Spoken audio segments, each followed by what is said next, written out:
Welcome to World History. My name is Mr. Dunning, and I have the best job in the whole world. I get to take all the tales from every culture on Earth and just tell their most entertaining and important stories. We go from deep dives into fascinating characters one day to earth-shattering revolutions the next. And I'll do my best during this year to show you why it matters in your life. Many people question the need for these stories. Why is it relevant to you what some old dead person did? And why do I need to know all this if I want to be a nurse?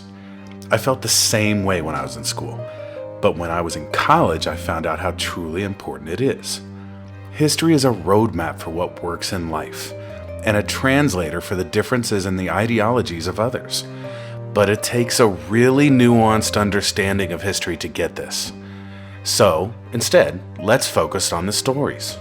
In this course, we start with how creatures that looked something like this turned into this. Well, maybe not that. That's more like it. Then, people from all over the world started to make the most amazing stuff, in their own style and way. Some were well known, some not so much. Alongside all this splendor, sophisticated religions were revealed to the people, each with competing narratives about the beginning of the world, among other things. The fact that reasonable people can differ on these issues is what makes this interesting. Rote memorization sucks. The question is how you can use the stories I tell you. Preferably with a much better happy dance. So, how do you do that in this class? First, you've got to keep up with the curriculum, but you can do that in whatever way works for you. If you're a reader, find a spot and crack it open. If you're more of a listener, you can just listen to these videos, knock yourself out. What I truly want from each of you is to question how you can use these stories in your life. What lessons do they teach that could be a roadmap for you? And it may seem strange, but it doesn't matter how different the culture is. There are lessons to be learned that can help you.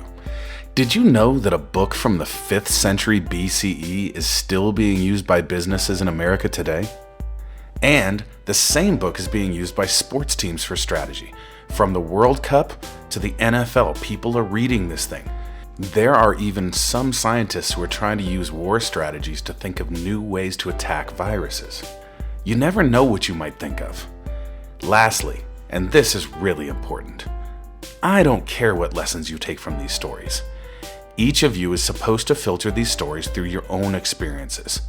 As long as you base your arguments on facts, I don't really care where it takes you. So be creative.